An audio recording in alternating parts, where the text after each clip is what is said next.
বা ব্যবহার করতে পারি। একটু দেখার চেষ্টা করবেন, বিষয়গুলোকে ভালোভাবে নেওয়ার চেষ্টা করবেন। হ্যাভ হচ্ছে মোস্ট পাওয়ারফুল একটি ভার্ব। এটি কখনো মেইন ভার্ব, আবার কখনো সাহায্যকারী ভার্ব হিসাবে বাক্যে বসে থাকে। আবার এর অন্য একটা ফর্ম হচ্ছে হ্যাভিং, যেটা কখনো নন ফাইনাইট ভার্ব হিসাবেও ব্যবহৃত হয়। বাক্যের মধ্যে এর প্রচুর ব্যবহার থাকার কারণে নির্দিষ্ট কিছু রুলস এর মাধ্যমে এর ব্যবহারগুলো দেওয়া হলো। হিয়ার ইউ ক্যান সি, বোঝার চেষ্টা করেন। স্ট্রাকচার অফ হ্যাভিং, এখানে কয়েকটা স্ট্রাকচার আছে এটা।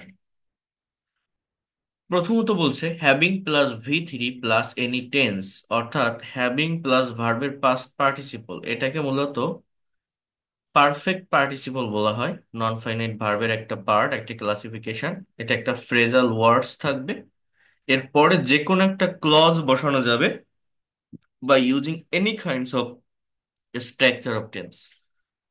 দেন it has been plus having plus ভি3, এটা হ্যাভিং এর আরেকটা স্ট্রাকচার। এরপর subject plus be verb plus having plus noun, subject plus be verb plus having plus to plus ভিওর, having plus noun plus state, subject plus be verb plus having plus noun. এখন এই বিষয়গুলো মূলত কি, এটা লাস্টে এটা হবে না, এটা একবার লিখে ফেলছি তো। এটা আমি কিছু প্র্যাকটিক্যাল এক্সাম্পল দিলে আপনারা বুঝতে পারবেন সহজে। এইদিকে একটু মনোযোগ দেওয়ার চেষ্টা করেন।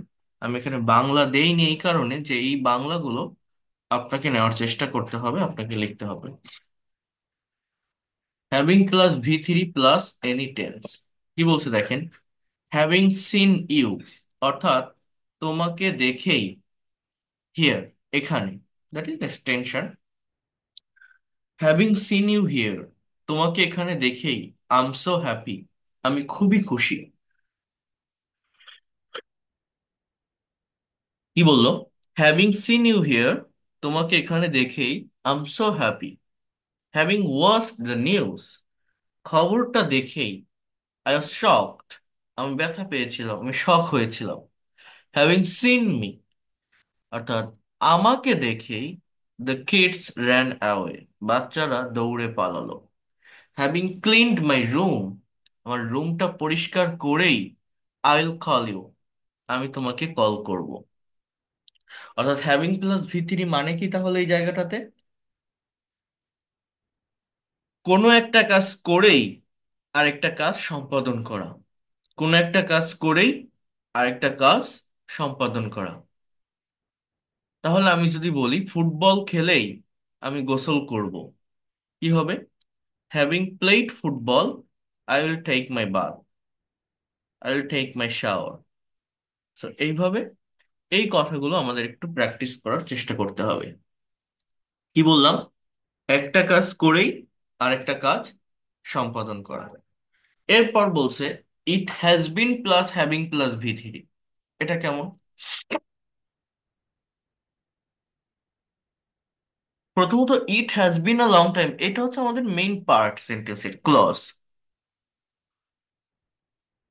আর হ্যাভিং যে যেটা হচ্ছে সেটা ফ্রেজাল ওয়ার্ডস। যেমন it has been a long time, এর মানেটা এরকম যে অনেক দিন হয়ে গেছে এটা হ্যাভিং মেট হার, তার সাথে দেখা হলো বা তার সাথে দেখা করার, মানে তার সাথে আমি অনেক দিন আগে দেখা করেছিলাম। সেই কথাটা বলছে যে তার সাথে যে দেখাটা হয়েছে সেটার অনেক দিন হয়ে গেছে, মানে অনেকগুলো দিনের ভিতর তার সঙ্গে আর আমার দেখা হয় না। It has been a week having seen the sun, এক সপ্তাহ হয়ে গেছে সূর্য দেখা হলো। বিষয়টা হচ্ছে এরকম, বাংলাটা হচ্ছে এমন, এক সপ্তাহ হয়ে গেছে সূর্য দেখা হলো, অর্থাৎ এক সপ্তাহ আগে আমি সূর্যটা দেখেছিলাম, এখান থেকে এক সপ্তাহের ভিতর সূর্যটা দেখা যায়নি, এরকম একটা মিনিং দেয়। নিম্নচাপ হয় না অনেক সময়, 2 দিন 3 দিন সূর্যের মুখ দেখা যায় না, আকাশ একদম গ্লুমি থাকে, মেঘাচ্ছন্ন থাকে। তো তেমন একটা এক্সপ্রেশন দিচ্ছে যে it has been a week having seen the sun, it has been 5 years having watched the movie. 5 বছর হয়ে গেছে এই মুভিটা দেখা হলো, মনে করেন একটা মুভি 5 বছর আগে দেখেছিল, 5 বছরের ভিতরে এই মুভিটা সে আর দেখেনি। তো সেই কথাটা বলছে, it has been 5 years having watch the movie. অর্থটা কেমন? মুভিটা দেখা হলো, 5 বছর হয়ে গেছে। 1 সপ্তাহ হয়ে গেছে সূর্যটা দেখা হলো, মানে 1 সপ্তাহের ভিতর সূর্যটাকে দেখা যায়নি। অনেক দিন হয়ে গেছে তার সাথে দেখা হলো, অর্থাৎ তার সাথে আমি অনেক দিন আগে দেখা করেছি, এর ভিতরে আর দেখা করিনি। এই হচ্ছে হ্যাভিং এর দুইটা ব্যবহার। এগুলো আপনাদেরকে একটু বাংলা পড়া শিখতে হবে। আমি যে বলে দিচ্ছি এখান থেকে আপনাদের করতে হবে। এরপর হ্যাবটাকে মেইন ভার্ব হিসেবে নেওয়া হচ্ছে, যে আমাদের কন্টিনিউয়াস টেন্সে হ্যাবের প্রোগ্রেসিভ বা কন্টিনিউয়াস ফর্ম হচ্ছে হ্যাভিং। বাট এই হ্যাভিং শব্দটাকে খাওয়া বা স্পেন্ডিং টাইম, সময় কাটানো, এই অর্থে ব্যবহার করা হয়। হ্যাভিং মানে কি? টেক মানে নেওয়া, ইট মানে খাওয়া, রিসিভ মানে গ্রহণ করা, ড্রিঙ্ক মানে পান করা, অর্থাৎ সেম কাইন্ডস অফ মিনিং দেয়। যেমন আমরা প্র্যাকটিক্যাল এক্সাম্পল দেখলে এটা বুঝতে পারবো। I am having a cup of tea, আমি এক কাপ চা খাচ্ছি। I was having a cup of tea, আমি এক কাপ চা খাচ্ছিলাম। তাহলে এটা প্রেজেন্ট কন্টিনিউয়াস বা পাস্ট কন্টিনিউয়াস টেন্সে হচ্ছে। হ্যাভিং এর মানে কি? খাওয়া বোঝাচ্ছে। মানে আপনি বলতে পারেন যে I am taking a cup of tea. এই টেকিং এর পরিবর্তে এখানে হ্যাভিং ব্যবহার করছে, আর কিছু না। তো সেই কথাটা বলছে, মানে এর আগে যে দুইটা ব্যবহার দেখাইছি, এই দুইটা জায়গায় কিন্তু হ্যাভিংটাকে মূলত ব্যবহার করা হয়েছে নন ফাইনাইট ভার্ব হিসাবে। বাট এইখানে কিন্তু হ্যাভিংটা মেইন ভার্ব হিসেবে ব্যবহৃত হচ্ছে, ফাইনাইট ভার্ব হিসেবে ব্যবহৃত হচ্ছে। আই ওয়াজ হ্যাভিং শাওয়ার, মানে আমি গোসল নিচ্ছিলাম, আমি গোসল করছিলাম। দে আর হ্যাভিং ব্রেকফাস্ট, তারা ব্রেকফাস্ট করছে। She is having a nap, সে একটা ন্যাপ দিচ্ছে, মানে সে একটা ঘুম দিচ্ছে। অল্প সময়ের জন্য বিশ্রাম নেওয়া বা অল্প একটু আধা ঘন্টা 20 মিনিটের জন্য ঘুমানো, এটাকে ন্যাপ বলা হয়, স্লিপটা। তো শি ইজ হ্যাভিং আ নাপ। তো এটা কিন্তু একটা সময় পার করছে সে। এই জন্য বলছি হ্যাভ মানে আমরা জানি আছে, বাট এই হ্যাভের মানে পাওয়া, খাওয়া, করা, এগুলো হয়। এবং এই হ্যাভ ভার্বটা কন্টিনিউয়াস মুডে, অর্থাৎ কন্টিনিউয়াস টেন্সে প্রোগ্রেসিভ মুডে খাওয়া এবং সময় কাটানো, অর্থাৎ taking, eating, receiving, drinking or spending time, এই সেন্সে হ্যাভের সাথে আইএনজি ইউজ করা যায়। তাহলে বাক্যগুলো কি? I am having a cup of tea or I was having a cup of tea, আমি এক কাপ চা খাচ্ছি বা খাচ্ছিলাম। I was having a shower, they are having breakfast, she is having a nap. Okay. এরপর দেখেন, সাবজেক্ট প্লাস ভিভার প্লাস হ্যাভিং টু প্লাস ভিয়ন, এর মানে হচ্ছে ইচ্ছা না থাকা সত্ত্বেও বাধ্যকতা দ্বারা কোনো কাজ করতে হচ্ছে। ইচ্ছা না থাকা সত্ত্বেও বাধ্যকতা দ্বারা কোনো কিছু করতে হচ্ছে বোঝায়।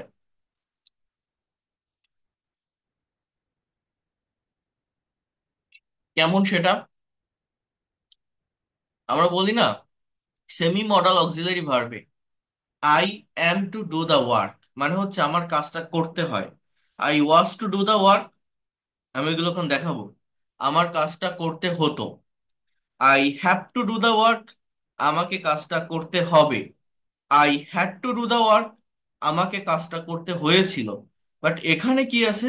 I am having to do the work, আমাকে কাজটা করতে হচ্ছে। I am having to cook rice, আমাকে ভাত রান্না করতে হচ্ছে। তাহলে am to, is to, are to মানে করতে হয়, ওয়াজ টু আর টু করতে হতো, হ্যাভ টু করতে হবে, হ্যাড টু করতে হয়েছিল। বাট এইখানে কি বলছে? করতে হচ্ছে। I am having to go to the market, আমার বাজারে যেতে হচ্ছে। I will be having to study regularly, আমাকে নিয়মিত পড়তে থাকতে হবে। এর বাংলা অর্থটা কিন্তু এরকম। এখানে উইল বি হ্যাভিং, অর্থাৎ আমাকে পড়তে থাকতে হবে নিয়মিত। I was having to clean the room, আমাকে রুমটা পরিষ্কার করতে হচ্ছিল, পরিষ্কার করতে হচ্ছিল। I was having to wash his cloth, আমাকে তার জামা কাপড় পরিষ্কার করতে হচ্ছিল। তাহলে ইচ্ছা না থাকা সত্ত্বেও বাধ্যকতার দ্বারা কোনো একটা কাজ করতে হয় বা হচ্ছে, এরকম বোঝায়। আবারও বোঝেন, I am having to do this work, আমার কাজটা করতে হচ্ছে। I am having to cook rice, আমাকে ভাত রান্না করতে হচ্ছে। I am having to go to the market, আমাকে বাজারে যেতে হচ্ছে। I will be having to study regularly, আমাকে নিয়মিত পড়তে থাকতে হবে। I was having to clean the room, আমাকে রুমটা পরিষ্কার করতে হচ্ছে। I was having to wash his cloth, আমাকে তার জামা কাপড় পরিষ্কার করতে হচ্ছে। তাহলে যদি বলি আমাকে ইংরেজি শিখতে হচ্ছে, I am having to learn English, আমাকে ইংরেজি শিখতে হচ্ছিল। I I was having to learn English, আমাকে ইংরেজি শিখতে হবে না বলে আমি বলবো যে হতে থাকবে। মানে আমার শিখতে থাকতে হবে, কথাটা এরকম। আমাকে ইংরেজি শিখতে থাকতে হবে। তখন আপনি বলতে পারেন I will be having to learn English. I will be having to learn English অর্থটা কি? আমাকে ইংরেজি শিখতে থাকতে হবে, আমাকে মাঠে খেলতে থাকতে হবে। I will be having to play in the field, আমাকে খেলতে হচ্ছে। I am having to play, আমাকে খেলতে হচ্ছিল। I was having to play. এবার দেখেন এখানে আরেকটা আছে, having plus noun plus state, অর্থাৎ এখানেও হ্যাভিংটা ফ্রেজ হিসেবে ব্যবহার হচ্ছে যে having a friend like you. এখানে হ্যাভের মানে মূলত পাওয়া বোঝাচ্ছে, পাওয়া মানে তোমার মতো একটা বন্ধু পেয়ে আই এম সো হ্যাপি, আমি খুবই খুশি। অর্থাৎ হ্যাভিং এর পরে এখানে নাউন বসতেছে, ফ্রেন্ড, জব। হ্যাঁ, ইউ ক্যান সি, বোঝার চেষ্টা করেন।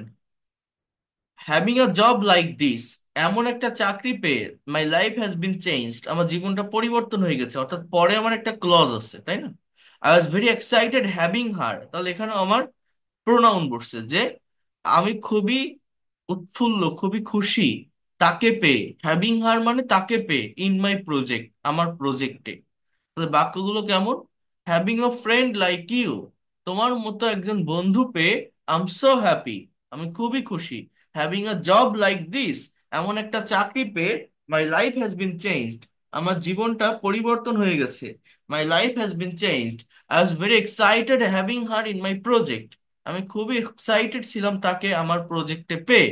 তাহলে এই যেগুলো আমি বললাম, এখন এই সবগুলো বাক্যের বাংলা কে বলতে পারবেন আপনারা বলেন? প্রত্যেকটা স্ট্রাকচার এবং যে বাক্যগুলো আমি দেখালাম এর বাংলা বলতে হবে। রেইজ হ্যান্ড প্রেস করেন তো যে আমি পারবো বাক্যগুলোর বাংলা বলতে, যেগুলো আমি বলে দিলাম already. I have share with you. Okay, দেখি আমি একজনের কাছে আসবো, সবাই কথা বলে উঠবেন না। আহ নূর মোহাম্মদ, আপনি একটু আনমিউট করেন তো। নূর মোহাম্মদ, হ্যাঁ, এটা পড়েন।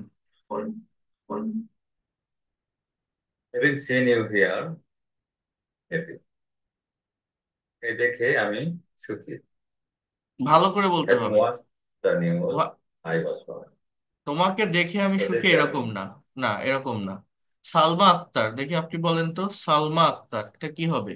Having seen you here I am so happy, or I am happy, or I was happy, কি হবে এটা?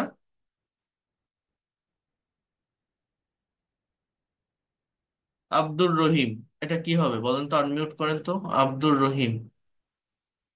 Having seen you here, I'm so happy. তোমাকে দেখার পরে আমি অনেক খুশি হয়েছি।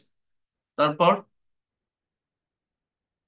Having watched the news, I was stay. না, হ্যাভিং, নিউজটি পড়ার পর আমি এটা এরকম না। দেখি আর কেউ। বশির উদ্দিন, আপনি বলেন তো আনমিউট করে। বশির উদ্দিন, এই সেন্টেন্স গুলো কেমন হবে Yes, অর্থটা sir. বলেন তো। Having seen you here I am happy. Seeing you here, I am happy. হ্যাঁ, এখানে দেখে আমি খুব খুশি হলাম। তারপর Having seen you here, I was happy. এখানে দেখে আমি খুশি হ্যাভিং সিন ইউ খুশি হিয়ার, তোমাকে এখানে দেখে না, তোমাকে দেখেই, তোমাকে এখানে তোমাকে দেখেই আমি খুবই তোমাকে খুশি, হ্যাঁ বা আমি খুবই ওইটা খুশি ঠিক। তোমাকে হলাম। এখানে দেখেই আমি খুব হ্যাঁ, তারপর খুশি হলাম। Having watched the news, I was shocked. নিউজটা দেখেই খুব মানে দুঃখ পেলাম। পেলাম, হ্যাঁ, দুঃখ পেলাম। Having seen me the kids run away. দেখেই বাচ্চাটা দৌড়ে পালালো। Clean my room will call you, রুমটা পরিষ্কার করে আমি তোমাকে কল করব। গুড। তারপর it has been a long time having meet her, দিন অনেক দিন পরে ইট হ্যাজ বিন, বি মানে কি, হওয়া, তাহলে বিন মানে হয়েছে, অর্থাৎ অনেক দিন হয়ে গেছে। ইট হ্যাজ বিন আ লং অনেকদিন টাইম। হয়ে গেছে। হ্যাঁ, অনেকদিন হয়ে গেছে তোমার সঙ্গে, তার সাথে, কি সঙ্গে হ্যাভিং দেখা, মিট হার, তার সাথে দেখা হলো। তার তার সাথে সঙ্গে দেখা দেখা, হলো। তার সাথে দেখা করার অনেক দিন হয়ে গেছে। তার সাথে যে দেখাটা করা হয়েছে আমার, সেটার অনেক দিন হয়ে গেছে। তারপর, ও হ্যাঁ হ্যাঁ, ওইটাই। It has been a long time having meet her, তার সাথে দেখা হওয়া অনেক দিন হয়েছে। হ্যাঁ, has been a week having seen the sun, দিন হয়েছে সূর্যটা, এক দেখা সপ্তাহ হলো। হয়েছে সূর্যটা দেখা হয়নি। হ্যাঁ, তারপর, has been 5 years having the movie, 5 বছর হয়েছে এই মুভিটা হয়েছে। গুড। মানে এখান থেকে 5 বছর আগে আমি মুভিটা দেখেছিলাম। ইট হ্যাজ বিন 5 ইয়ার্স, 5 বছর হয়ে গেছে হ্যাভিং ওয়াচ দ্য মুভি, এই মুভিটা দেখা হলো। মনে করেন 5 বছর পর আপনি একটা মুভির সিডি নিয়ে সামনে আসছেন, এসে বলছেন এই মুভিটা এখান থেকে 5 বছর আগে দেখেছিলাম, 5 বছর হয়ে গেছে এই মুভিটা আমার দেখা হয়নি, বাট 5 বছরের ভিতর দেখা হয়নি, 5 বছর আগে দেখেছিলাম। ঠিক সেই সেরকম একটা মিনিং দিচ্ছে। এরপর এটা, sir, I am a cup of tea, I am having cup of tea, I am having I am cup having a of, cup of tea, আমি এক কাপ চা খেয়েছি। খাচ্ছি, প্রেজেন্ট সরি, কন্টিনিউয়াস খাচ্ছি। মানে হ্যাঁ হ্যাঁ, খাইতেছি খাচ্ছি। যেটা। হ্যাঁ, I am having a cup of tea, আমি এক কাপ চা খাচ্ছি। হ্যাঁ, ওয়াজ হ্যাভিং এ শাওয়ার, আমি গোসল করছিলাম মানে ছিলাম। করিতেছিলাম, জি, পাস্ট কন্টিনিউয়াস। করতেছিলাম। হ্যাঁ, আই ওয়াজ মানে এখানে হ্যাভিং এ গোসল শাওয়ার, নেওয়া বোঝাচ্ছে, ঠিক আছে। আই আই ওয়াজ, গোসল, এই হ্যাভিং এর পরিবর্তে আপনি বলতে পারেন I was taking a shower. হ্যাঁ, আমি গোসল আই করছিলাম বা ওয়াজ শাওয়ার টেকিং এ শাওয়ার, নিচ্ছিলাম। আমি গোসল নিচ্ছিলাম বা গোসল হ্যাঁ করতেছিলাম। হ্যাঁ, একই কথা। তারপর, হ্যাভিং ব্রেকফাস্ট, তারা তাদের ব্রেকফাস্ট করছে, তারা ব্রেকফাস্ট ছিল, করছে, করছিল না, প্রেজেন্ট কন্টিনিউয়াস, প্রেজেন্ট করছে। কন্টিনিউয়াস, করিতেছে, দে আর হ্যাঁ হ্যাভিং করছে। ব্রেকফাস্ট, তারা ব্রেকফাস্ট নাস্তা করছে। হ্যাঁ, ইজ হ্যাভিং এ ন্যাপ, সে মানে বিশ্রাম নিচ্ছে, বা যে মানে হ্যাঁ, ঘুমের একটা আছে, এটা কি বলবো, সে একটা স্বল্প ঘুম দিচ্ছে, এরকম ঘুম অল্প দিচ্ছে, রাইট সময়ের রাইট, সি জন্য ইজ যেটাকে হ্যাভিং এ বলে। ন্যাপ, অল্প ঘুম দিচ্ছে। হ্যাঁ, তারপর, I am having to do this work এর মানে হ্যাভিং কি? টু ডু দিস ওয়ার্ক, হ্যাঁ, হ্যাভিং করতেছি, টু ডু দিস ওয়ার্ক এই কাজটি, মানে হচ্ছে আমাকে এই কাজটি করতে হচ্ছে। ইচ্ছা বাংলাটা দেখেন, এই পাশে করতে লেখা হচ্ছে। আছে যে ইচ্ছা না ইচ্ছা থাকা না সত্ত্বেও। থাকা সত্ত্বেও বাধ্যকতা দ্বারা কোনো কিছু করতে হচ্ছে বোঝাচ্ছে। হ্যাঁ, তার মানে আমাকে এই কাজটি করতে মনে হচ্ছে। করেন আপনি এখন শুয়ে আছেন, এখন আপনার রান্না করার ইচ্ছা নাই, কিন্তু আপনি একটা মেসে থাকেন, আরো অনেক মানুষ আছে, আজকে আপনার রান্নার ডেট পড়ছে, আপনাকে রান্না করা লাগবে। তাহলে করার ইচ্ছা না থাকলে ওই একটা দায়িত্বের জন্য আপনার সেটা করা লাগতেছে, ঠিক আছে। তাহলে সেন্সটা আমার বুঝতে হবে যে I am having to cook rice, মানে কি আমার ভাত রান্না করতে হচ্ছে।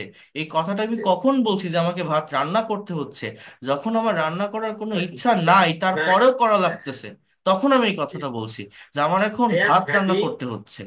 I am having to to cook this rice. Work, হ্যাঁ। আমাকে এই কাজটি করতে হচ্ছে। Hmm. Having to cook rice, আমাকে ভাত রান্না করতে হচ্ছে।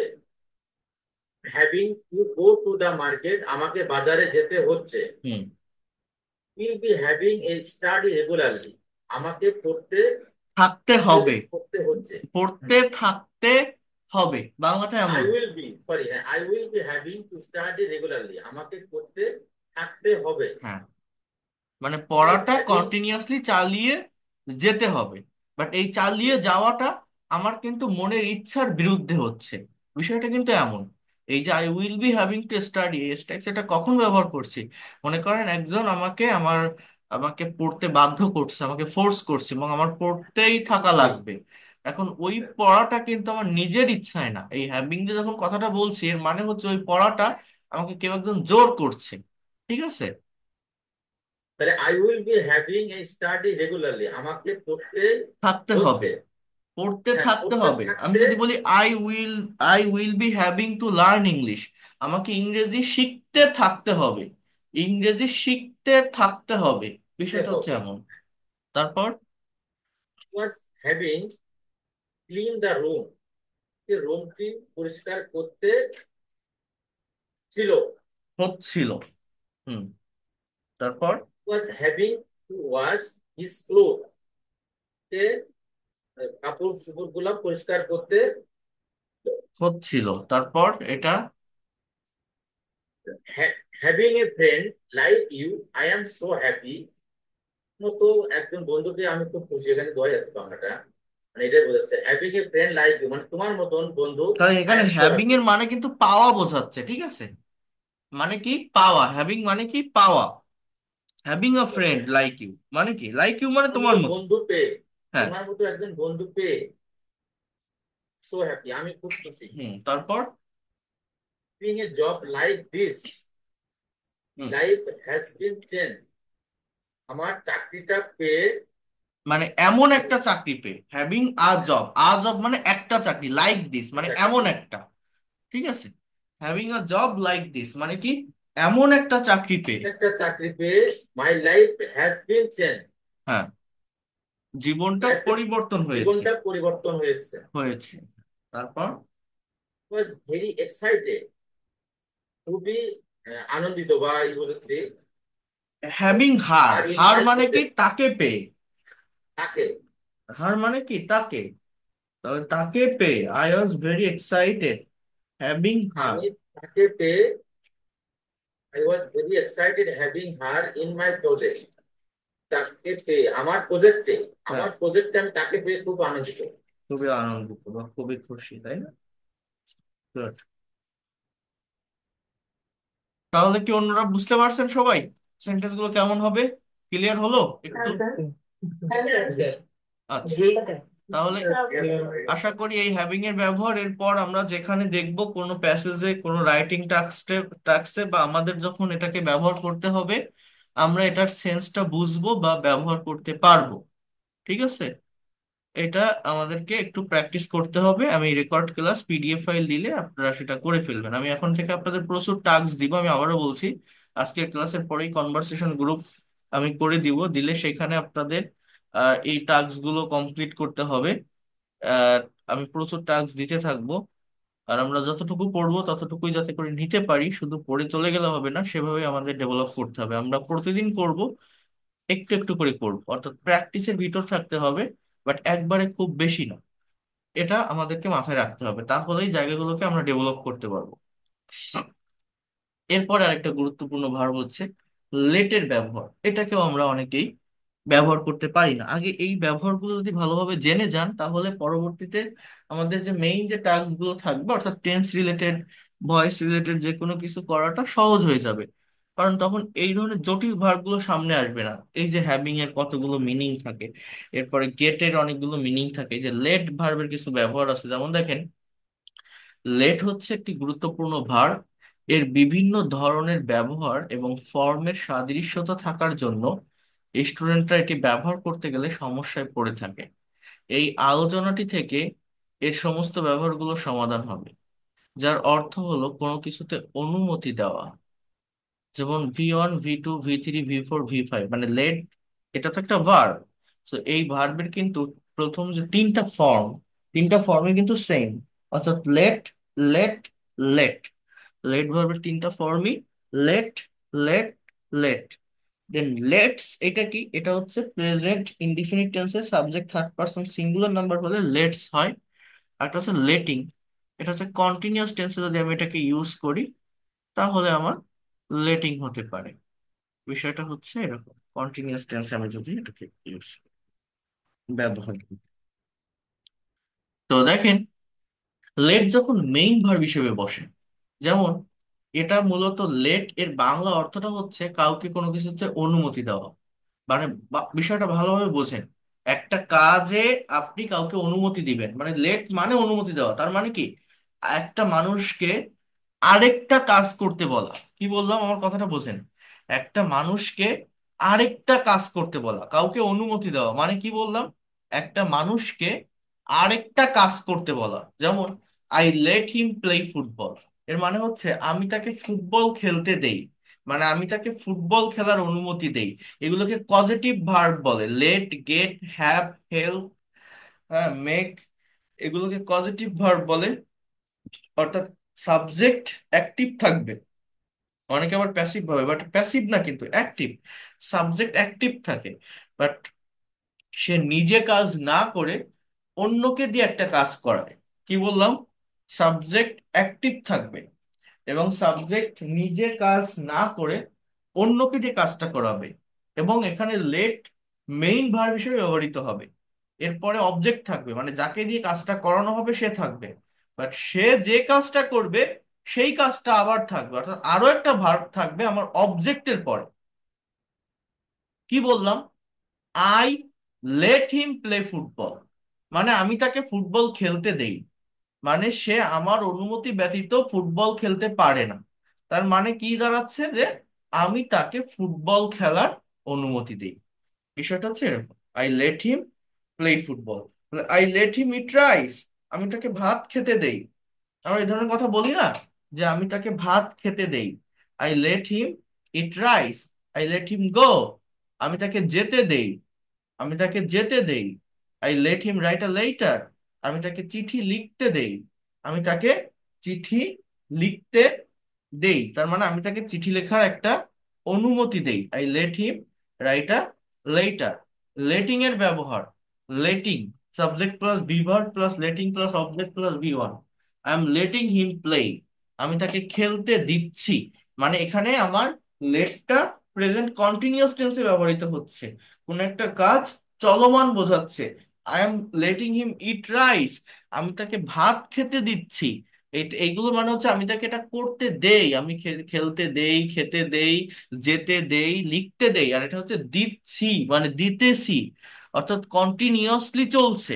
I am letting him play, আমি তাকে ফুড খেলতে দিচ্ছি। I am letting him eat rice, আমি তাকে ভাত খেতে দিচ্ছি। এই ধরনের বাক্যগুলো দেখলে আমরা অনেকেই দেখি, পড়ে যাই, বাট অ্যাকচুয়াল অর্থ বুঝি না, বের করতে পারি না, বোঝার চেষ্টা করেন। I was letting her drink tea, আমি তাকে চা খেতে দিচ্ছিলাম। এই হিম ছেলের পরিবর্তে, অর্থাৎ হি এর পরিবর্তে হিম বসে, শি এর পরিবর্তে হার বসে। হ্যাঁ, so I was letting her drink tea, আমি তাকে চা খেতে দিচ্ছিলাম। I will B letting him go to the market, আমি তাকে বাজারে যেতে দিতে থাকবো, আমি তাকে বাজারে যেতে দিতে থাকবো। I will B letting him go to the market, আমি তাকে বাজারে যেতে দিতে থাকবো। I will B letting him go to the market, আমি তাকে বাজারে যেতে দিতে থাকবো। লেটস, LETS, আমরা অনেকে এই জিনিসটা বুঝি না। LET, লেট এর পরে যদি অ্যাপোস্ট্রফি এস থাকে, ওর মানে হচ্ছে লেট আস। আর যদি অ্যাপোস্ট্রফ সারা এস থাকে, এর মানে হচ্ছে subject third person singular number হলে প্রেজেন্ট ইনডিফিনিট টেন্সে ভার্বের সাথে যে এস বা ইয়েস বসে, সেই এস। অর্থাৎ মাই mother lets my brother play football, আমার মা আমার ভাইকে ফুটবল খেলতে দেয়। এখানে মাই ব্রাদারের পরে প্লে, ওইটার সাথে কিন্তু এস হবে না, এসটা হবে কিন্তু আমার মেইন ভার্বের সাথে। ওই যে প্লে, ওটাকে বেয়ার ইনফিনিটিভ বলে, মানে ওটা মূলত টু প্লে ফুটবল, কথাটা এরকম হওয়া উচিত, টু প্লে, বাট ওই টুটা উজ্জ্ব থাকে ওইখানে, এই জন্য ওই প্লের সাথে এস হয় না। টু এর পরে B1 বেস ফর্ম বসে, ওই এস ইএস বসে না, এসটা বসবে my mother lets my brother play football. Lets কেন হলো? সাবজেক্টটা থার্ড পারসন সিঙ্গুলার নাম্বার, এখানে subject mother, third person singular number, এই জন্য লেটস হচ্ছে। কথাটা বোঝেন? He lets me eat rice, সে আমাকে ভাত খেতে দেয়। He lets me eats rice, সে আমাকে ভাত খেতে দেয়। She lets them go to school, সে তাদেরকে স্কুলে যেতে দেয়। She lets them go to school, সে তাদেরকে স্কুলে যেতে দেয়। অর্থাৎ কাউকে কোনো কাজ করতে দেয়। এখন এইটা যদি subject third person singular number হয়, এইটা যদি subject third person singular number হয়, তাহলে লেটের সাথে এস বসবে। এটা কিন্তু কোনো অ্যাপোস্ট্রফি এস না, এটা present indefinite tense, subject third person singular number, এই জন্য এসটা বসতেছে সেই নিয়ম অনুযায়ী। আর লেটের সাথে অ্যাপোস্ট্রফি এস যেটা, সেটা কি? সেটা মূলত ইম্পারেটিভ সেন্টেন্স, অর্থাৎ লেট আস বোঝায়। লেট আস মানে কি? ওইটা হচ্ছে আমার অবজেক্ট থাকে, সেটা আবার কি? লেটস প্লে ফুটবল, আমরা লেট বলতে মূলত জাস্ট এই ব্যবহারটাকেই চিনি বা জানি। লেটস প্লে ফুটবল এর মানে হচ্ছে যে চলো ফুটবল খেলি। লেটস প্লে ফুটবল মানেটা কি? চলো ফুটবল খেলি, মানে লেট আস প্লে ফুটবল, চলো আমরা ফুটবল খেলি। অর্থাৎ এখানে শুধুমাত্র সাবজেক্টটা নেই, এখানেও কিন্তু আমার দুটো ভার্ব আছে। লেট আমার মেইন ভার্ব, এরপরে আস। আস মানে কি? আমরা। এটা আমাদের অবজেক্ট, উই এর অবজেক্টিভ ফর্ম হচ্ছে আস। এরপরে আবার ওই ভার্ব নিয়ে আসতেছে কোনটা? প্লে মানে খেলা। অর্থাৎ আমার অবশ্যই অবশ্যই এখানে কিন্তু এই লেট, লেট তো থাকবে শুরুতে সাবজেক্টের পরে, বাট বা সাবজেক্ট না থাকলেও লেট আছে, এটা মেইন ভার্ব হিসেবে আছে ইম্পারেটিভ সেন্টেন্সে। কিন্তু আরেকটা ভার্ব আমার অবশ্যই থাকবে এই বাক্যগুলোতে, যে ভার্বটা কারা কাজ করবে? অবজেক্টে যে থাকবে তারা ওই কাজটা করবে, করাবে কে? সাবজেক্ট। এগুলোকে কি বলা হয়? Positive sentence. বাট এইখানে আমি কি বলছি? এলইটিএস যদি অ্যাপোস্ট্রফি ছাড়া থাকে, তাহলে সিম্পলি প্রেজেন্ট ইনডিফিনিট টেন্সে subject third person singular number হলে যেটা হয় সেইটাই। আর এলইটি এর পরে যদি অ্যাপোস্ট্রফি এস থাকে, তাহলে কি হবে? অ্যাপোস্ট্রফি এস থাকলে মূলত আমাদের বোঝার চেষ্টা করতে হবে এই জায়গাটা, খুবই ভালোভাবে বোঝেন, খুবই ভালোভাবে নেওয়ার চেষ্টা করেন। অ্যাপোস্ট্রফি এস থাকলে ওই এসটাকে আমরা বলি লেট আস, মানে ওই আসটা হচ্ছে আমাদের অবজেক্ট। লেটস গো মানে লেট আস গো, মানে চলো আমরা যাই। লেটস ডু মানে লেট আস ডু, অর্থাৎ চলো আমরা করি। তাহলে এইবার এই সেন্টেন্সগুলোর ইংলিশ পড়ে আপনাদের ভিতর থেকে বাংলা বলতে পারবেন কি? এটা এটা এটা বলতে হবে, কারণ এই যে দুইটা জায়গা যেটা দেখালাম, হ্যাভিং এবং লেট, এই দুইটার ব্যবহার নিয়ে আমাদের প্রচুর কনফিউশন হয়। অনেক জায়গাতেই আমরা প্রবলেম বা কনফিউশন ফেস করি এই ভার্বের ব্যবহার নিয়ে। এই কনফিউশন গুলো রাখা যাবে না। এই কনফিউশন গুলো যদি না থাকে, আমি যখন ধারাবাহিকভাবে যে স্ট্রাকচার গুলো দেখাবো, tense, modal, semi modal, passive, এগুলো মেনটেন করে যে সেন্টেন্স গুলো করতে হয়, এবং সেগুলো যখন কনভারসেশন বা প্রেজেন্টেশন আপনি অ্যাপ্লাই করবেন, সেই অ্যাপ্লাই করাটা অনেক সহজ হয়ে যাবে, অ্যাপ্লাই করাটা অনেক ইজি হয়ে যাবে আপনাদের কাছে। কারণ এই সমস্ত জায়গার যে কনফিউশন, যে জটিলতা, সেটা আর থাকবে না।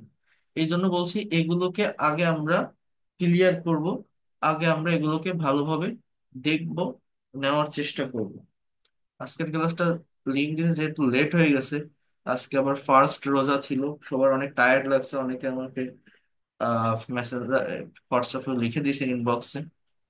তো আমি খুব বেশিক্ষণ নিব না, বাট আমি একটু বলে রাখলাম। আচ্ছা, এই 10টাতে করতে পারবেন না, মানে 10:30টায় করতে পারবেন না, আমি 7টা থেকেও একটা ক্লাস নিব, 7টার ক্লাসে জয়েন হতে পারবেন কে কে? মানে জয়েন হতে চান এরকম কেউ আছেন? আর এই 10:30টার ক্লাসে জয়েন হতে পারবেন এরকম অন্যরা সবাই পারবেন না 10:30টায়? যারা আছেন, পারা যাবে তো নাকি? একটু কষ্ট হলেও? 10:30টায় করবো স্যার। আচ্ছা, কিন্তু 10:30টায় ঠিক আছে, ঠিক আছে, তাহলে সমস্যা নেই। আচ্ছা, সমস্যা নেই। আচ্ছা, এখন আমাকে একটু বলেন এই লেট ভার্বের ব্যবহার দিয়ে, মানে এই যে বাক্যগুলো আমি দেখালাম এগুলোর বাংলা একটু আমাকে করে দিবেন একজন, যাতে করে অন্য সবার ক্লিয়ার হয়ে যায়। লেট ভার্ব দিয়ে কে রেইজ হ্যান্ড প্রেস করেন, লেট ভার্ব দিয়ে একটু করে দিবেন। শামিমা নার্গিস পারবেন? শামিমা, আপনি বলতে পারবেন? জি। ওকে, বলেন।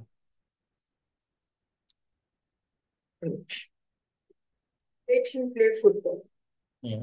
আমি তাকে ফুটবল খেলতে দিই। হুম। Let him eat rice. আমি তাকে আমি তাকে ভাত খেতে দিই। I let him go. আমি তাকে যেতে দিই। I let him write a letter. তাকে একটি চিঠি লিখতে দিই। গুড, এবার লেটিং এর ব্যবহার। I am letting him play. তাকে খেলতে দিচ্ছি। Letting him eat rice. আমি তাকে খেতে দিচ্ছি। I was letting her drink tea. আমি তাকে চা পান করতে দিয়েছিলাম। দিলাম। To be letting him go. I will be letting him go to the market. তাকে বাজারে যেতে দিতে থাকবো। Excellent, thank you. Then next one. My mother lets my brother play football. আমার মা আমার ভাইকে ফুটবল খেলতে দেয়। ফুটবল খেলতে দেয়, then he lets me eat rice, সে আমাকে ভাত খেতে দেয়। Lets me go to school, সে আমাকে স্কুলে যেতে দেয়। প্লে ফুটবল, চলো লেটস প্লে ফুটবল, চলো খেলতে যাই। Let's go, let's go, that means let us go, let's do it, চলো আমরা এটা করি। গুড। তাহলে এই হচ্ছে আমাদের লেটের ব্যবহার। আমি পিডিএফ ফাইল রেকর্ড ক্লাস দিলে এই এই ফাংশন গুলো যেন বুঝতে সমস্যা না হয়, সহজে যাতে করে আপনারা এইটার ব্যবহার করতে পারেন, এইটা একটু আমি দেখবো। আরেকটা কথা আমি আবারও বলছি, আপনাদের আমি কিছু টাস্ক, কিছু কাজ দিব, যে কাজগুলো আপনাদের করতে হবে কনভারসেশন গ্রুপের মাধ্যমে। হ্যাঁ, এবং আমাদের সব থেকে গুরুত্বপূর্ণ একটা টপিক যেটা, সেটা হচ্ছে প্যাসিভ ভয়েস সম্পর্কে ক্লিয়ার একটা কনসেপ্ট রাখতে হবে। টেন্স সম্পর্কে কম বেশি সবাই একটা ধারণা রাখে বা আমরা সবাই চিনি বা জানি। হ্যাঁ, এবং আমি মডাল ভার্ব নিয়ে কিছু কথা বলছিলাম, কিন্তু প্যাসিভ ভয়েসের ব্যবহারটা অনেকেই ইন ডিটেলস বা ভালোভাবে বোঝে না বা জানে না। তো এই প্যাসিভ ভয়েসটার উপরে আমি কয়েকটা ডিটেলস ক্লাস নিব, ডিটেলসে আলোচনা করব, যাতে করে স্পিকিং এর জায়গাটা, প্রেজেন্টেশনের জায়গাটা, কনভারসেশনের জায়গাটা ক্লিয়ার হয়ে যায়। আমি আপনাদের বারবার একটা কথা বলছি যে ইংলিশ ল্যাঙ্গুয়েজটা কঠিন কিছু না। আমাদের ল্যাঙ্গুয়েজটা শেখার জন্য জাস্ট একটা পার্টিকুলার স্ট্রাকচার থাকে, সাবজেক্ট প্লাস ভার্ব, ভার্বের প্রেজেন্ট ফর্ম প্লাস আবার এক্সটেনশন। এই এই হচ্ছে আমার স্ট্রাকচার। এখানে এক্সটেনশন কেন লিখি, subject plus verb plus object লিখি না কেন, এর মেইন রিজন হচ্ছে আমার এই জায়গাটাতে কমপ্লিমেন্ট থাকতে পারে, অ্যাডভার্বিয়াল থাকতে পারে, ইভেন অবজেক্টও থাকতে পারে। হুম, তো কোনটা ইউজ করতে হবে এটা দেখার বিষয়। এখন সাবজেক্টের কথা কি বলছিলাম, যে সাবজেক্ট একটা নির্দিষ্ট সার্কেলের ভিতর থাকে, যে আই অথবা উই অথবা ইউ অথবা হি অথবা সি, হ্যাঁ, অথবা রহিম, হ্যাঁ, রহিম অথবা করিম, এগুলো হচ্ছে সাবজেক্টে থাকে। এরপরে আমরা ভার্বের ইউজ করি, তাই না? যে ইট মানে যাওয়া, ডু মানে করা, প্লে মানে খেলা, গো মানে, সরি, ইট মানে খাওয়া, গো মানে যাওয়া, স্পিক মানে বলা, ড্র মানে আঁকা, ড্রাইভ মানে চালানো। এইভাবে আমরা ভার্বের ব্যবহার করি। এরপর আমি একটা কথা আপনাকে কি বলছিলাম, যে একটা পার্টিকুলার ভার্বকে কতগুলো ওয়েতে কত ভাবে আমরা লিখতে পারি, অর্থাৎ সময়ের পরিবর্তন করা শিখতে হয়। এই সময়ের পরিবর্তনের জন্যই টেন্স শিখি। টেন্স ইংলিশে তিন প্রকার: প্রেজেন্ট, পাস্ট, ফিউচার। বারবার এটা আপনাদের স্মরণ করাই দিই। এবং প্রত্যেকটা টেন্সের আবার চারটা করে স্ট্রাকচার আছে। এই টেন্সের স্ট্রাকচার মূলত কি, টেন্সের স্ট্রাকচার হচ্ছে ভার্বের ফর্মের চেঞ্জ, অর্থাৎ এক একটা টেন্সের স্ট্রাকচারে এক এক ধরনের ভার্বের ফর্ম বসে মূলত কথার পরিবর্তন হয়, কালের পরিবর্তন হয়, বা সময়ের পরিবর্তন হয়। তো এই বিষয়টা আমাদেরকে একটু ভালোভাবে বুঝতে হয়। যে হি রাইটস আ লেটার, এই যে বাক্যটা আমি লিখলাম, এর মানেটা কি? সে একটা চিঠি লেখে, সে একটা চিঠি লেখে। আমি যখনই বলছি হি রোট আ লেটার, এর মানেটা আমি কি বলছি? সে একটা চিঠি লিখেছিল। যখনই বলছি he will write a letter, সে একটা চিঠি লিখবে। উইল রাইট, লিখবে। আবার আমি যখন বলছি he is writing a letter, এটাই কন্টেন্স বলছি প্রেজেন্ট কন্টিনিউয়াস, সে চিঠি লিখছে। হি ওয়াজ রাইটিং আ লেটার, সে চিঠি লিখিতেছিল বা লিখতেছিল, past continuous. He will be writing a letter, সে চিঠি লিখতে থাকবে। তাহলে আমার তিনটা ইনডিফিনিট টেন্স, তিনটা কন্টিনিউয়াস টেন্স হয়ে গেল। আমাদের যে 12টা টেন্স আছে, সবগুলো পড়ে বোঝা বাড়ানোর দরকার নেই। আমাদের অ্যাক্টিভ টেন্স কয়টা এটা চিনতে হবে, মানে ঠিক কোন টেন্সের স্ট্রাকচার গুলো প্র্যাকটিক্যাল স্পিকিং বা রাইটিং এর ক্ষেত্রে বেশি প্রয়োজন হয়, বেশি কাজে লাগে, এটা বুঝতে পারলে আমাদের এই বিষয়টা অনেক সহজ হয়ে যাবে। হ্যাঁ, তাহলে he will be writing a letter, সে চিঠি লিখতে থাকবে। He has written a letter, সে একটা চিঠি লিখেছে। এইভাবে আমাদের এই যে রাইট মানে লেখা, এটাকে আমরা কতগুলো ওয়েতে, কত ভাবে, কত দিকে, কতগুলো সেন্সে মডিফাই করতে পারি, এটা আমাদেরকে দেখা দরকার বা বোঝা দরকার, এবং সেটা আমাদের পারফেক্টলি করতে হবে। এবার আমি যদি বলি he has written a letter, তাই না, সে একটা চিঠি লিখেছে। He can write a letter, সে চিঠি লিখতে পারে। He could write a letter, সে চিঠি লিখতে পারতো, সে চিঠি লিখতে পারতো। He should write a letter, তার চিঠি লেখা উচিত। Should write. He would write a letter, সে চিঠি লিখতো। He would write a letter, সে চিঠি লিখতো। He must write a letter, সে চিঠি লিখতে অবশ্যই লিখবে। He must, he may write a letter, সে চিঠি লিখতে পারে, সম্ভাবনা অর্থে পারা বোঝায়। হ্যাঁ, he use to do write a letter, সে চিঠি লিখতো বা লিখতে অভ্যস্ত ছিল। আবার যদি সেমি মডেলের কাছে আসি, he is to write a letter, তাকে চিঠি লিখতে হয়। He was to write a letter, write a letter, তাকে চিঠি লিখতে হতো। He has to write a letter, তাকে চিঠি লিখতে হবে। He had to write a letter, তাকে চিঠি লিখতে হয়েছিল। অর্থাৎ টেন্স, মডাল, সেমি মডাল, 12টার মতো টেন্স আছে, 18টার মতো মডাল এবং সেমি মডাল ভার্ব আছে। এগুলো যদি কেউ ভালোভাবে বোঝে, ভালোভাবে এটার ইউজ করতে পারে, ব্যবহার করতে পারে, এই ল্যাঙ্গুয়েজটা খুবই ইজিলি ডিসক্রাইব করা যায়, খুবই ইজিলি বর্ণনা করা যায়। এবং যে কোনো কিছু বাংলায় ভাবলেই সেই বিষয়গুলোকে বা সেই কথাগুলোকে ইনস্ট্যান্টলি ইংলিশে নেওয়া যায় বা বলা যায়, যদি এই যেটা বললাম টেন্স, মডাল এবং সেমি মডালের ব্যবহারগুলো পারফেক্টলি শেখা যায়। তো এটা দরকার, এটা গুরুত্বপূর্ণ, এটা করার চেষ্টা করবেন আপনারা। এবং এইগুলোরই একটা রিভার্স স্ট্রাকচার হচ্ছে প্যাসিভ ভয়েস সম্পর্কে জানা, বা প্যাসিভ ভয়েসের উপর একটা ক্লিয়ার কনসেপ্ট বা ভালো ধারণা রাখা। কারণ প্যাসিভ ভয়েসটা আমাদের বিভিন্ন জায়গায়, বিশেষ করে রিটেন ইংলিশে প্রচুর ব্যবহার করতে হয়। এই জন্য প্যাসিভের ব্যবহার পারফেক্টলি না জানলে আমরা ইংলিশে সহজে কথা বলতে পারবো না, সহজে কোনো কিছু লিখতে পারবো না, অনেক জায়গায় আমরা বাধাপ্রাপ্ত হব।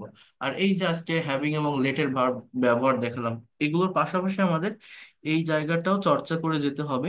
কারণ এই ফিক্সড স্ট্রাকচারের বাইরেও কিছু বিষয় থাকে যেগুলো করা আমাদের প্রয়োজন ল্যাঙ্গুয়েজটাকে ডেভেলপ করার জন্য। তো এই যে বিষয়টা, এখানে হিটা সাবজেক্ট, লেটারটা অবজেক্ট, পরিবর্তনটা কোথায়? ভিতরে ভার্বের ফর্মে। এই ভার্বের ফর্মের পরিবর্তন করে আমি যে বাংলা মিনিংটা বললাম, এই এরকম এখানে যেগুলো ভার্ব দেওয়া আছে এইভাবে সবগুলো সেন্টেন্সের অর্থ কেউ বলতে পারবেন? এগুলো কিন্তু প্রত্যেকটা আলাদা আলাদা এক একটা সেন্টেন্স, এক একটা টাইমে হচ্ছে। কেউ বলতে পারেন? আপনারা এখানে কেউ আছেন যে আমি বলতে পারবো? Anyone is there? Halima Khatun, আপনি পারবেন? হ্যাঁ, সবগুলো সেন্টেন্সের এখানে যেটা লিখেছি আমি, এগুলোর বাংলা অর্থ বলতে কে পারবেন? আরিফ আমি শেখ, পারবো। ঝুমুর, পারবেন?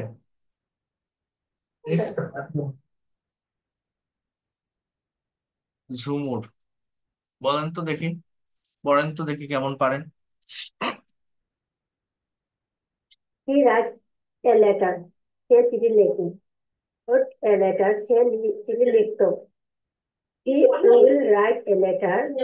সে একটা চিঠি লিখবে। He is writing a letter. সে একটা চিঠি লিখতেছে। He was writing a letter. সে একটা চিঠি লিখতেছিল।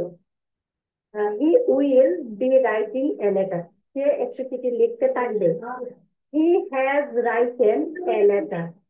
তার তার একটা চিঠি লিখতে হবে। He can write a letter. সে একটি চিঠি লিখতে পারে। He could write a letter. সে একটি চিঠি লিখতে পারত। He should write a letter. তার একটা চিঠি লেখা উচিত। He would write a letter. সে একটি চিঠি লিখত। He must write a letter. He must write a letter. তার একটা চিঠি লেখা উচিত। May write a letter. সে সে অনিশ্চয়তা করতে বুঝাইছে। সে হি মে রাইট লেটার। সে একটি চিঠি লিখবে।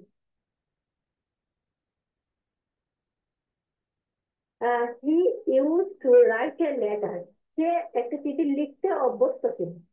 হি is to write a letter.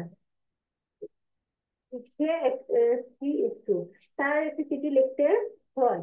He was to write a letter. তার চিঠি লিখতে হতো। He has to write a letter. তার চিঠি লিখতে হবে। He had to write a letter. তার চিঠি লিখতে হতো। তিন চারটা ভুল ঠিক গেছে। আছে।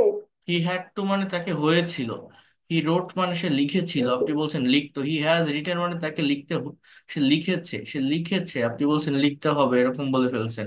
হি মাস্ট মানে উচিত না, হি মাস্ট মানে সে লিখবে, অর্থাৎ অবশ্যই লিখবে। অবশ্যই লিখবো। হ্যাঁ, এরকম।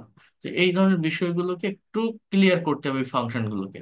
এবং এটা ক্লিয়ার করার পর আমি কি বলছি, যে প্রত্যেকটা বাক্যকে আমরা আবার 12টা সেন্টেন্সে ট্রান্সফর্ম করতে পারি। যেমন এই যে বাক্যটা, হি রোট আ লেটার, এই যে বাক্যটা আমি লিখলাম না, এখন এটা পাস্ট ইনডিফিনিট টেন্স, এইটাকে আরো 11টা বাক্যে নেওয়া যায় এখান থেকে। যেমন আমি যদি বলি যে he didn't right a letter, didn't writer লেখেন, অর্থাৎ সে চিঠি লেখেনি। সে চিঠি লিখেছিল, সে চিঠি লেখেনি। He didn't write a letter, সে কি চিঠি লিখেছিল? সে কি চিঠি লিখেছিল? Did he write a letter? Did he write a letter? সে কি চিঠি লেখেনি? তখন আমি কি বলছি, didn't he write a letter? সে কি চিঠি লিখেনি, didn't he write a letter.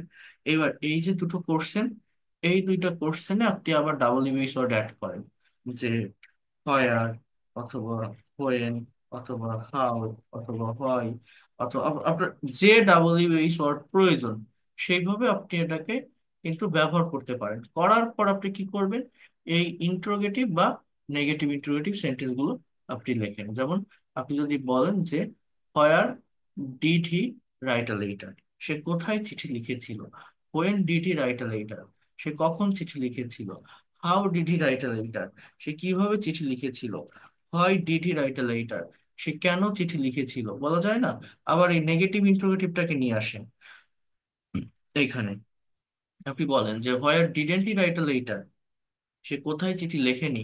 When didn't he write a letter, সে কখন চিঠি লেখেনি। How didn't he write a letter, সে কিভাবে চিঠি লেখেনি। Why didn't he write a letter, সে কেন চিঠি লেখেনি। অর্থাৎ এই যে একটা বাক্যকে আরো কতগুলো বাক্যে, টোটাল দেখেন 12টা হয়ে গেছে, বাক্যে আমি কনভার্ট করলাম। তাহলে এইখানে যতগুলো বাক্য আছে আমার আলাদা আলাদা, সবগুলো বাক্যকে এইভাবে কিন্তু কনভার্ট করা যায়। এবং এটা আমি পারি বলে বসে থাকলে হবে না, এটা করতে হয়। এই কাজটা করে যদি চর্চা করা হয়, মুখে মুখে প্র্যাকটিস করা হয়, তাহলে ফ্লুয়েন্সিটা চলে আসে। অর্থাৎ ট্রান্সফরমেশনটা ভালোভাবে বুঝতে পারলে, what you think in Bengali, just you will be able to speak in English. এবং ইংলিশে খুব সহজে, খুব দ্রুত আপনার মনের ভিতর এই বিষয়টা চলে আসে। বাট এটার একটা রিভার্স স্ট্রাকচার, যেটার কথা বলছি যে প্যাসিভ ভয়েস, সেটাও আপনাদের একটু মানে আমাদের কাভার করতে হবে। এবং এগুলো করতে পারলে দেখবেন এই সম্পূর্ণ ল্যাঙ্গুয়েজটা নিয়ে কোনো ধরনের জটিলতা থাকবে না। English is a very simple thing, simple language, but we make it hard. But don't do it, don't make it so much complexities. Try to take it simply. I'll teach you in a simple way and hope you will be able to learn this language simply. You'll be able to speak this language fluently. For that reason, you should do some practical practice, and I will provide you a group, a conversation group for practicing, and I will provide you some sentences there. You have to practice it. If you make any mistake, I will make you correct, and you have to do it regularly.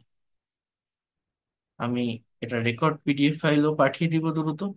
এগুলো একটু করে ফেলবেন, যেটা দেখালাম, বিশেষ করে having এবং লেটের ব্যবহার। আর এই যে জিনিসটা দেখালাম এই শর্ট টাইমের ভিতরে, দেখেন আমি এটা আপনাদের গ্রুপে একটু পাঠিয়ে দিই। তাহলে বাকিগুলো দিয়ে আপনার নতুন একটা সাবজেক্ট নেন, নতুন একটা ভার্ব নেন, দেখবেন নতুন অবজেক্ট চলে আসবে। এটা যদি আপনারা একটু করতে পারেন, দেখবেন আপনাদের জন্য এটা অনেক বেশি ফ্রুটফুল একটা টাস্ক হবে। অর্থাৎ জাস্ট এতটুকু করতে পারলে আর কিছু দরকার হয় না, এগুলোকেই অ্যাপ্লাই করতে হয় স্পিকিং বা কনভারসেশন। ঠিক আছে, এই হচ্ছে বিষয়। So that's all for today. ভালো থাকেন সবাই।